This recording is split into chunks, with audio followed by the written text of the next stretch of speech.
Ons maak die Bybels oop by Josua, daarvan die 3de hoofstuk, Josua hoofstuk 3.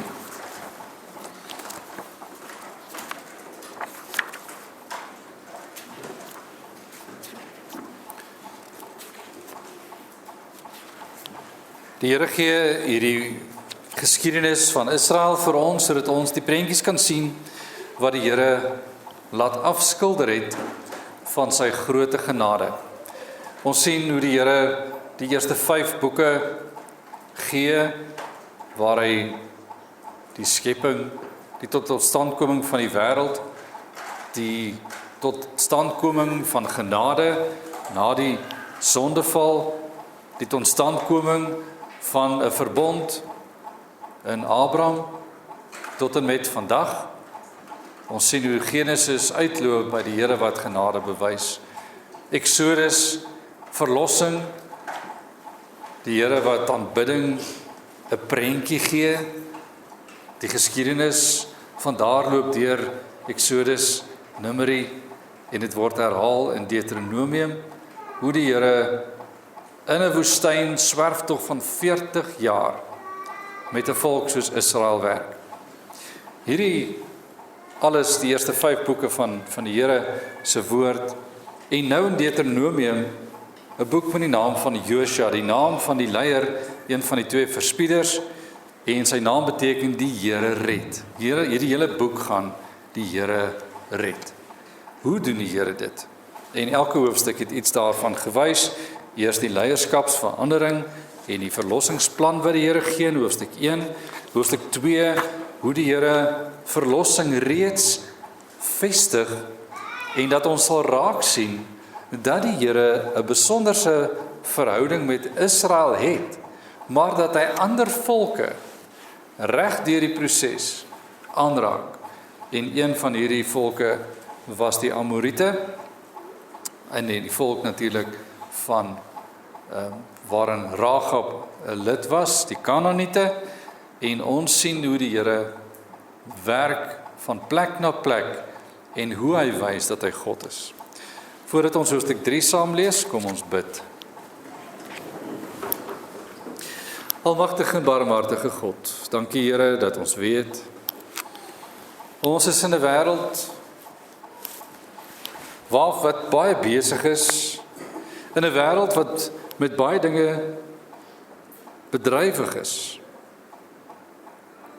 En wanneer ons wil kom stil word voor U, in U midde, is dit net U wat dit moontlik kan maak.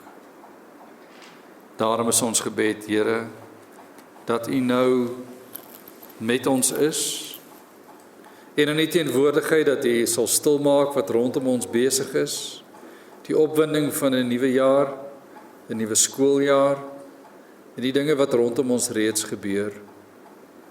Laat ons hoor wat U sê, deur die Gees wat kragtig werk, en laat ons opnuut versterk word, in Christus naam. Amen. Josua 3 vanaf vers 1. Daarop het Josua die môre vroeg klaargemaak, en hy met al die kinders van Israel het van Sittim af weggetrek en by die Jordaan aangekom en daar die nag oorgebly voordat hulle deurgetrek het. En aan die einde van 3 dae het die opsigters die laar deurgegaan en aan die volk bevel gegee en gesê: net soos julle die verbondsark van die Here julle God sien en die Levitiese priesters wat hom dra, moet julle van jul staanplek af opbreek en agter hom aantrek. Maar laat daar 'n afstand van omtrent 2000 el tussen julle en hom wees. Kom nie naby hom nie, sodat julle die pad kan weet waar julle langs moet trek. Want gister en eergister het julle nie met die pad getrek nie. Verder het Josua aan die volk gesê: heilig julle, want môre sal die Here die wonders onder julle doen.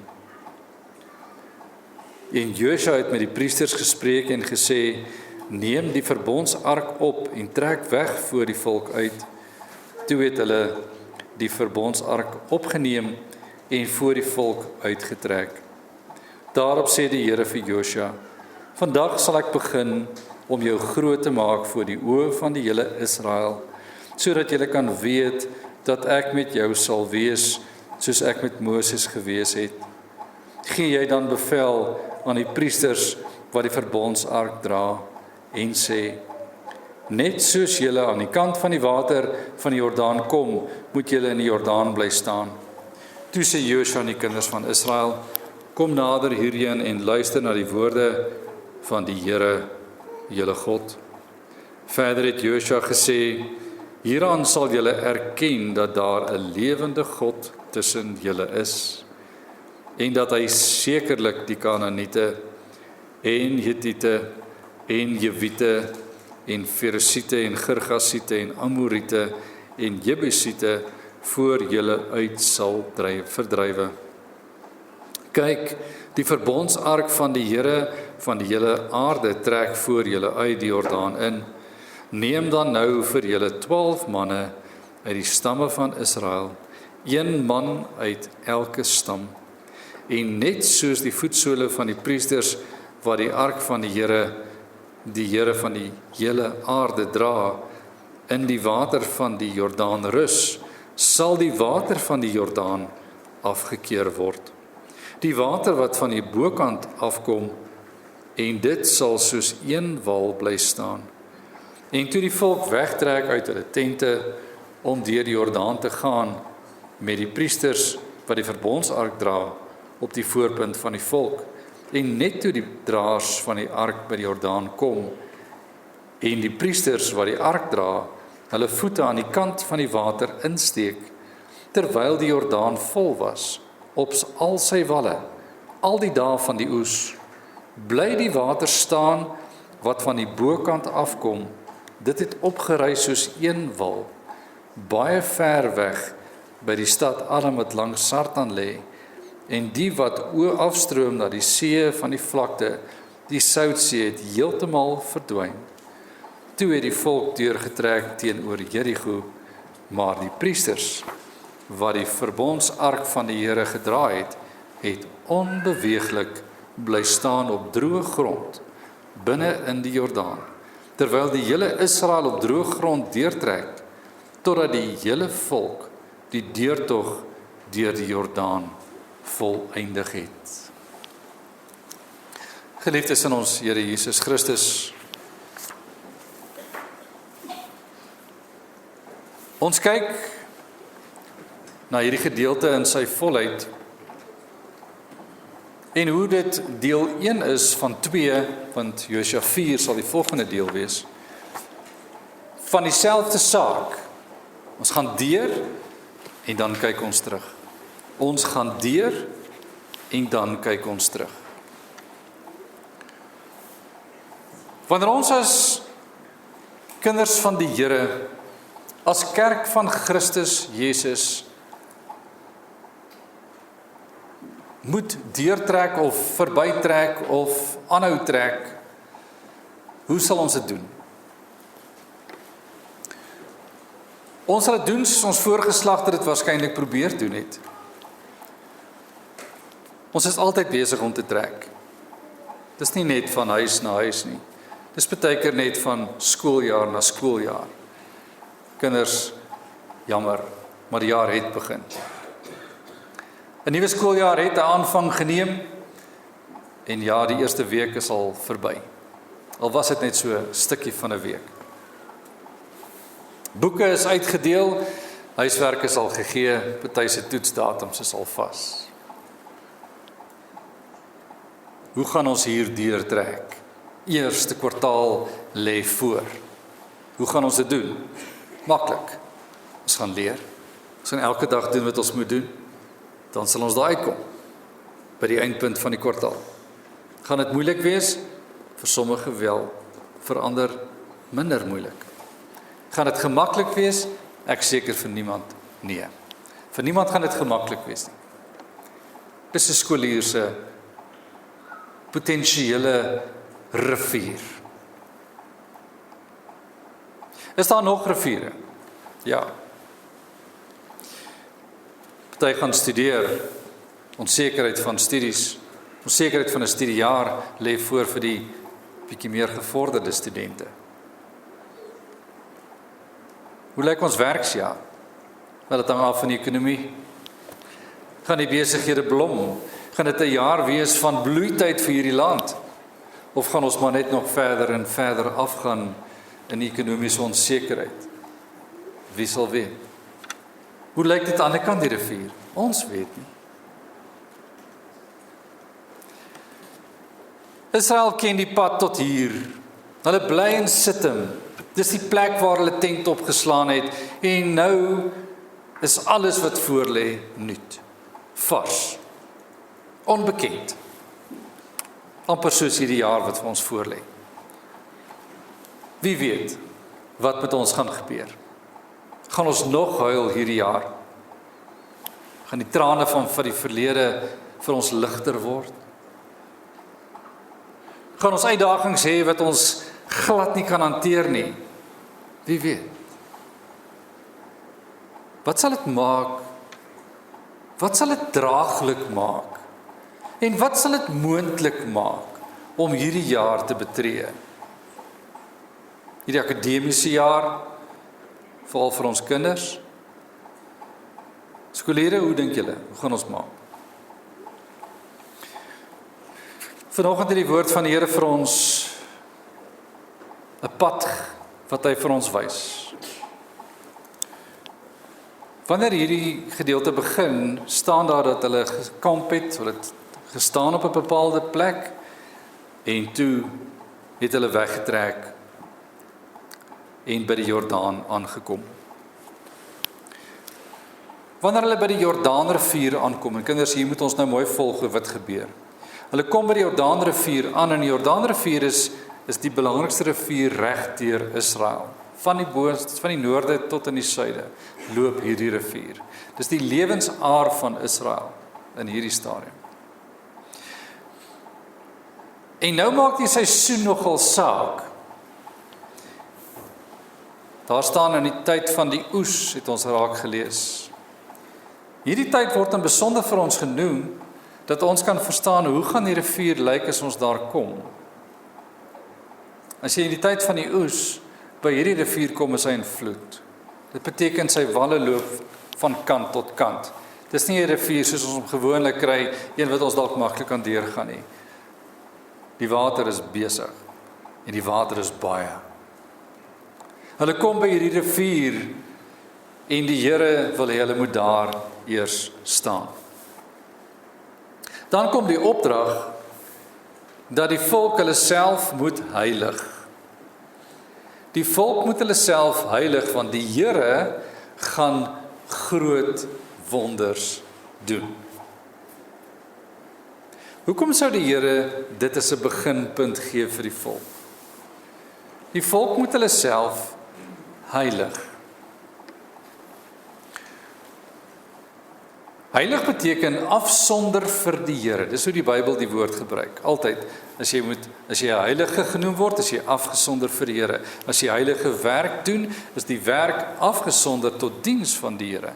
As die priesters hoogheilig geag word, of as die werk hoogheilig geag word, of as die item hoogheilig geag word, dan is die hoog in besonder eenkant geplaas vir die Here. Die woord word nooit op 'n ander wyse gebruik in die Bybel. Buite die Bybel is daar baie ander maniere. Maar in die Bybel as daar staan, jy moet jouself heilig, dan beteken dit, jy moet afsonder, dink aan die Here, want iets wat die Here moet doen, gaan net hy kan doen.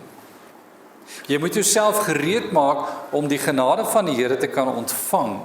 Jy moet jouself in 'n toestand plaas waar jy ontvanklik is vir die genade van God, om dit voluit te sien en te beleef. Hierdie gaan nie vinnig gebeur soos ons gaan gou vleis braai en dan moet ons hardloop nie, want dis wat die Here gesê het moet gebeur met die uittog uit Egipte. Julle gaan nie die vleis kook nie, julle gaan dit braai op die kole en julle gaan die brood nie eers insuur nie, dan gaan nie tyd wees en julle gaan vinnig moet vlug. Julle gaan vinnig moet vlug. Die Here sê, kom staan nou stil. Dis 'n ander situasie. Kom staan nou stil. Ouers, het jy dit al gesê vir die kinders die laaste paar weke?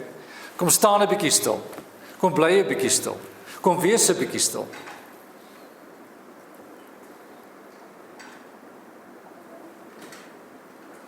Stilte het 'n plek. Afsonder is om te kom stil staan voor iets gebeur, dat ek kan verstaan wat nou met my gebeur. Heilig julle, sê die Here. 'n Tweede saak wat ons moet raak sien in die voorbereidings is, die priesters word gesê, hulle moet iets doen, en die volk word gesê, julle moet kyk na die priesters. Die priesters gaan iets doen, en die volk word gesê, kyk na die priesters. Wat gaan die priesters doen? Hulle gaan die verbondsark neem. Nou wat is die verbondsark? Die verbondsark is 'n kus wat gemaak is, en jy sal dit raak lees in Exodus, wat deel is van die aanbiddingsitems in die tabernakeltent. Die plek van die verbondsark was binne in die tabernakeltent, heel voor in die tent, agter die gordyn van versoening, agter die voorhangsel word hy genoem in die Bybel. En hierdie verbondsark was die simbool, met ander woorde die teken, dat die Here teenwoordig is. Soos al die items wat met goud oorgetrek was, ook 'n simbool was van God se teenwoordigheid. Lees gerus die items deur, wat ons raak lees in Exodus, wat in die tabernakeltent moet staan. Die verbondsark is die belangrikste item, omdat dit die simbool is van God se teenwoordigheid. Die priesters gaan aan die draaghoute vat, en met die verbondsark stap tot by die rivier. So wat gaan ons sien? Hier is die eerste prentjie wat ons gaan raak sien.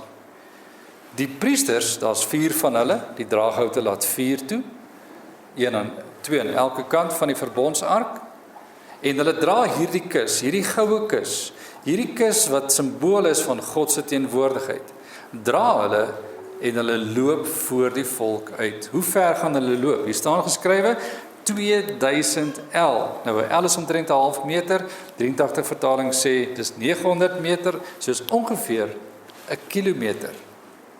Wat daar moet wees tussen Israel en die volk. Soos ons begin ons het nou klaar tent opgeslaan, nou begin ons loop. Nou stap ons agter die priesters aan wat die verbondsark vashou. En ons stap tot by die rivier en daar's omtrent 'n kilometer afstand tussen ons en die priesters. Hoekom werk dit so? Wat sien ons gebeur? Dis 'n prentjie, né? Kinders kyk na die prentjie. Die prentjie wys God stap voor. Hoe ver? Ver genoeg dat ons amper nie kan sien nie. Hy stap vooruit ver genoeg dat ons amper nie kan sien, daar is die priesters nie, maar ons kan hulle nog sien. So die Here stap voor ons uit tot waar ons moet wees. En dan as hulle daar kom, het iets gebeur. Israel moet hierdie afstand van ongeveer 900 meter hou. En dan, as hulle dan kom by die priesters, want ergens gaan die priesters stop, dan gaan iets gebeur. Waarom moes ons onsself heilig? Waarom moes ons onsself afsonder? Sodat ons kan sien wat die Here doen. En dan glo wat die Here doen, is wat moet geglo word. Wat sal die Here vir hulle wys? Vers 10 sê vir ons iets daarvan. Kyk na vers 10. Josua sê aan die kinders van Israel, luister na die woorde van God, vers 9 en vers 10 sê verder het Josua gesê, hieraan sal julle erken dat daar 'n lewende God tussen julle is. En dat hy sekerlik, en dan word die name van die volke wat tans in Kanaan woon gegee. Die Kanaaniete, die Jewiete, die Hetiete, die Ferisiete, Girgasiete, Amoriete, Jebusiete, 'n klomp name van volke wat bly in die land. Wat sê Josua? julle sal erken dat daar 'n lewende God is en dat hy hierdie volke sal verdryf. Hoekom sal hy hulle verdryf? Hoe gaan ons sien hy gaan hulle verdryf? Julle gaan nou sekerlik sien dat hierdie 'n lewende God is en dat hy hulle sal verdryf. Hoe gaan ons dit sien? Ons weet nog nie, sê Israel. Kyk na die priesters. Waar staan hulle? Hulle is gereed om te loop. Daar neem hulle die ark en hulle begin stap. Israel staan op en ons begin ook loop. Maar ons hou hierdie ongeveer kilometer afstand. Wanneer die priesters by die rivier kom, ons kan nie sien wat by hulle gebeur nog nie, want dit is 'n bietjie ver van ons af. Ons kom by die rivier en die priesters staan binne in die rivier bedding. Waar's die water? Waar's die water? Dis oestyd, dis vloedtyd vir die Jordaanrivier. Waar's die water? En hier is die groot ding wat Israel moes sien. Toe die priesters by die water kom, sit hy self in die skoene van die priesters. Hierdie rivier is in vloed, as ek hier intrap, in 'n rivier in vloed, dan is hierdie ark daarmee heen, en ons is ook weggespoel en daarmee heen. Ons moet in die water trap, sê Josua, die Here het gesê, gaan staan in die water. En dink vir jouself, is die eerste priesters wat moet intrap in hierdie vloedwaterrivier. En ons trap in die water. En skielik stop die water om te vloei. Die water trek terug en gaan vorm 'n wal. Bo in die rivier loop, gaan maak hy 'n wal. Daar word gesê, waar is hierdie wal gevorm? Dis 'n entjie op. En wat gebeur met die res van die water? Dit vloei af.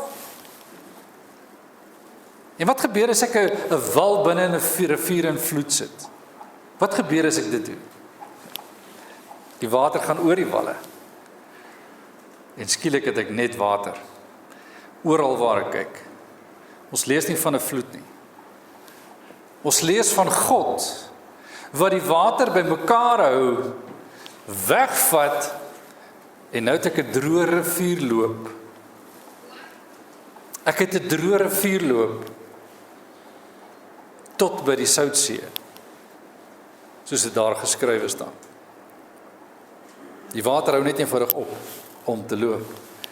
En iets, en die regte woord is, en iemand hou die water vas. Kinders, wat se prentjie sien ons? Ons sien 'n onsigbare God hou 'n rivier in vloed vas, sonder dat die wêreld vol water word. Kyk na die water en hoor die woorde van Josua aan die volk. Vandag sal julle sien. Wie gaan vashou?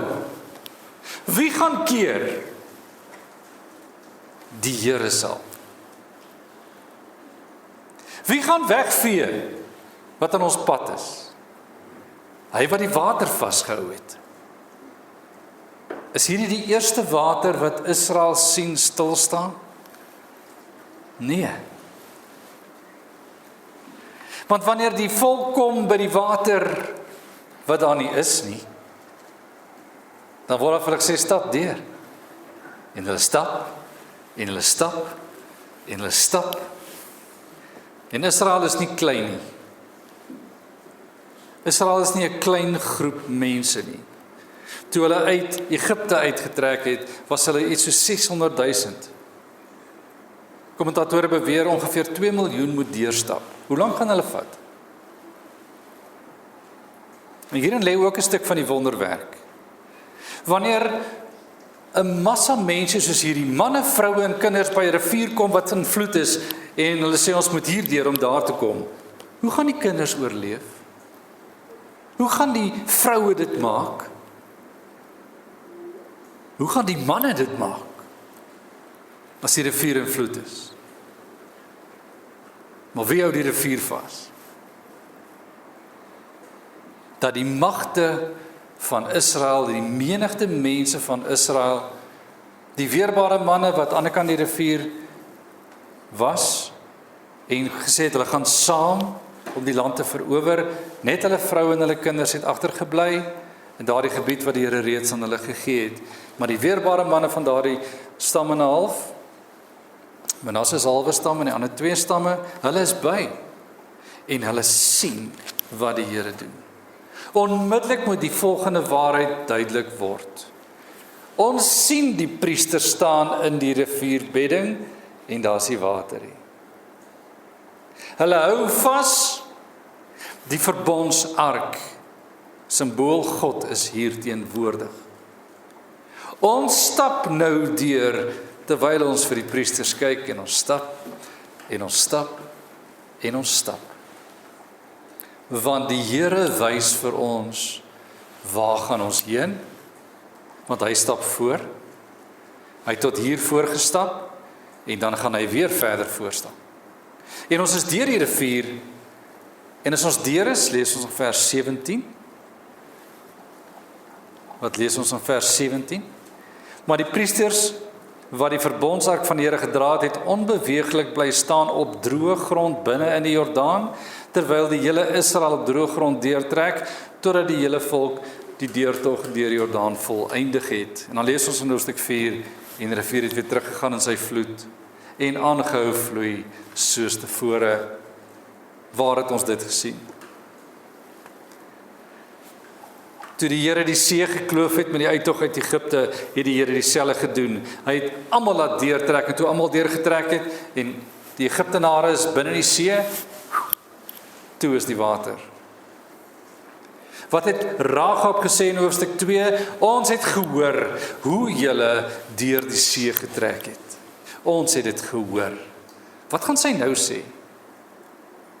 Ons het gehoor dat julle deur die Jordaan getrek het, op dieselfde manier as wat julle deur die see getrek het, en dieselfde God wat julle daar gehelp het, is dieselfde God wat almal verslaan het aan die kant die rivier, dieselfde God wat ons nou gaan verslaan. Die getuienis word net groter, dat die vrees wat reeds in Jericho is, Josua 2, steeds in hierdie land sal wees. En Josua 3 vers 10 sê, dat daar verseker gesien kan word, dat die Here met ons is, en dat niks in hierdie God se pad sal staan nie. Wat leer ons net met die deurtog? Wie stap eerste? Wie volg? Na wie moet ons kyk? Wanneer die Here die priesters, die draers van die verlossingsdaad, die verlossingsmiddel gee, dan gee hulle vir ons die prentjie wat ons nou nog sien. Kyk na die priesters. Hulle hou vas aan die ark wat die teken is van God se teenwoordigheid, sodat ons kon deurtrek. Wanneer ons vandag kyk na die priester wat deurgetrek het in God se teenwoordigheid, was die priester in God een.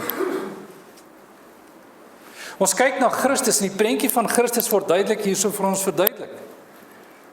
Niemand kan deur die vloed stap as hy nie begenadig word nie. En niemand kan die vloed oorleef as daar nie redding gegee word nie. En die vloed is oorwin. Die vloed is eenkant gehou en die beskerming is gegee aan almal wat vertrou het. Almal wat vertrou het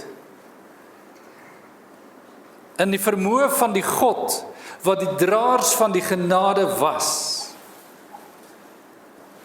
Kyk na die rivier. Kyk na die priesters wat daar staan. En hulle wag. En hulle wag. En hulle wag. En hulle wag. In Josua 4 sal ons lees, en daar's reeds nou gesê in hierdie teks, julle moet 12 manne kies, een uit elke stam. In hoofstuk 4 gaan iets met hulle gebeur. Hulle gaan iets kom doen, want hulle moet teruggaan rivier toe. En sal daar kom staan die priesters nog in die rivier. Die droë rivierbedding. Want daar moet iets gaan haal word op die droë rivierbedding. 'n Klip vir elke man. En as iemand vra, maar waar kom hierdie klippe vandaan? Uit die Jordaan. Wanneer het jy dit uitgehaal? Gister. Ons het die klippe uitgehaal daar waar ons deur geloop het. Dis waaroor hoofstuk 4 gaan en deel 2 gaan daaroor.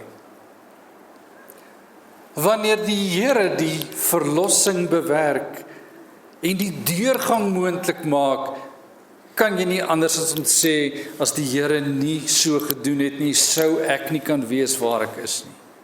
As die Here nie hierdie pad vir ons gewys het nie, want ons sou by die rivier gekom het, en dis hoe ons maak, ons sê, mense, hier is nie 'n brug nie, kom ons stap 'n bietjie op, kyk, soek ons 'n brug, kom ons gaan soek 'n ander plek, kom ons maak 'n brug, kom ons bou 'n brug, kom ons gaan kry 'n paar ingenieurs. Nee, sê die Here, ek sal julle die pad wys. Niemand stap voor die priesters nie. Niemand stap voor God uit nie. Julle stap almal agter God. Volgelinge van die God van hemel en aarde, nie voorskrywers van die God van hemel en aarde nie. Baie belangrike beginsel in die geloofspad waarop u en ek is. Want ons kyk baie keer na die dinge van ons lewe en ons verstaan nie waarin is ons op pad nie. Wie verstaan waar gaan ons heen? Wie verstaan hoe die jaar gaan lyk? Wie verstaan hoe die toekoms in die wêreld gaan lyk? In die suide van Amerika is dit chaos, in Amerika is dit chaos, in Europa is dit chaos, in die Midde-Ooste is dit chaos. Noem 'n plek en vra, hoe kalm is die rivier by julle? Want die lys is ongelooflik lank waar daar geen kalmte is. Het julle nie vir ons 'n brug nie? 'n Brug om oor hierdie rivier te kom nie. Is daar nie vir ons 'n manier, 'n ander manier om by die kalmte uit te kom nie?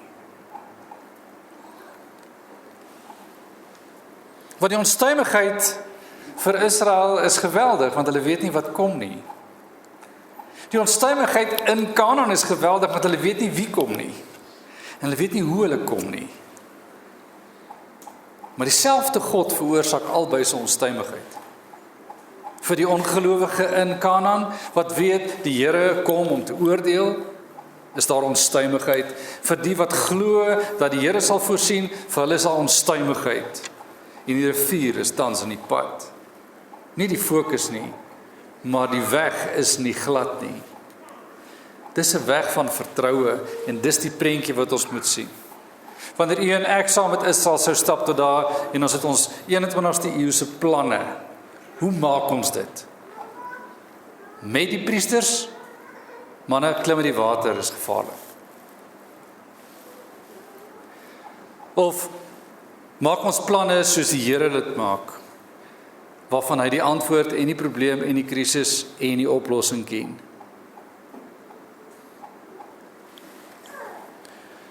Dit staan ons vry om te besluit soos ons wil. Ons het te wil, almal het een. Die vraag is dit God se wil? Is dit in lyn met die wil van die Here, of is dit in lyn met my wil, my liberale wil, my vrye wil, 'n wil waarin ek nie aan bande gelê word nie, want die woord van God lê almal aan bande. Want as die Here sê ons maak net so, dan is daar geen ander opsie. As die Here sê daar's net een weg, een waarheid en een lewe, en dis deur Christus, dan is daar net een opsie. Daar's geen alternatief. As ons kyk na die verlossingswerk en ons kyk na die weg aan die kruis, dan is daar net een pad en is deur die kruis. Daar's geen ander versoeningsopsie as bloed nie. Dis hoe Jesus dit moes doen. En wanneer u en ek vandag wonder, hoe sal hy dit vir ons draaglik maak in 'n onstuimige wêreld, vergeet van 'n land, 'n ondraaglike wêreld. Hoe sal hy dit doen? Hy sal ons gerusstel dat die God wat lewe in die hemel klaar deur die water is. En jy kan maar net stap, want daar is nie meer water in hierdie rivier nie. Want hy sal die rivier aan bande lê. Hy sal hierdie saak aan bande lê solank dit nodig is, sodat jy kan stap waar jy moet stap, al is jy onseker. En geliefdes, dis ons troos in Christus. Dat die priesters die fokuspunt is. Benoud stap jy by die priesters verby, want die Here is daar. Maar dis net daar waar hoop is. Daar's geen ander plek nie. Ons gaan 'n jaar binne en ons betree altyd onsekerheid. Ons gaan 'n week binne, ons gaan 'n nuwe dag binne. Ons betree altyd onsekerheid. Wat maak ons? Wat sê die Here? Kyk na my. Kyk na die God van hemel en aarde. Moenie ander plekke kyk nie. Soek die verlossing in die verbondsark. Hoor die woordjie verbondsark. Soek die verlossing in die verhouding met die God wat die verhouding in plek geplaas het. Soek die verhouding daar. En soek die oplossing daar. Want die wêreld gee vir ons ander oplossings. Waar eindig ons weer by? Hoe maak ons nou? My brug het gebreek. My brug was nie sterk genoeg nie. Hier's te veel mense. Hulle is almal te swaar. Hierdie vloed hou te lank aan. Mense wil nie luister nie. Hoeveel redes het ek hoekom my planne nie werk nie? Weet dit. Die Here se oplossing is bestand teen enige mens. Dis 'n krisis, dis 'n nikkerigheid, want Israel was 'n baie nikkerige volk. Hardnekkig, sê die Here, was hulle. As die Here vir hulle oplossings kon gee, wat kan hy vir ons doen? As die kerk van die Ou Testament oplossings in hom gekry het, hoe sal hy nie die kerk van die Nuwe Testament kan seën nie? Weet dit, hou daarin vas, dat ons in Christus Jesus die pad kan sien, en net deur hom die pad kan vind. En as ons bly waar hy ons laat loop, dan stap ons in sy genade, en nie gebaseer op ons eie genade nie. Mag die Here ons hierin ook bemoedig, en ons ook daarin lei, en elkeen van ons vashou. Amen. Ons bid saam. Ons Hemelse Vader, dankie Here dat u goedheid en u guns vir ons 'n kosbaarheid is. Here, wanneer ons onsself in die skoene van die Israeliete moes plaas en vandag net een ding moes doen, om te kyk wie lei die kinders van Israel. Wie lei die kinders van Israel? En dat ons kan sien maar u doen. Ons volg, Here. En daarom bid ons dat u ons sal wys waarom te kyk. En dat ons nie sal ophou kyk nie. En sal vertrou dat ons paadjie nog die pad is wat u wil hê ons moet opstap. En waar ons moedeloos raak, dat ons sal kyk en bly kyk en sal soek na u wil. Hier is ons gebed ook vir 'n demekaar tyd van ons lewe. Daarom bid ons dat u sal sorg en voorsien. Dankie dat ons op u kan vertrou. Aan u kom toe die lof en die eer en die dank. In Christus Jesus naam. Amen.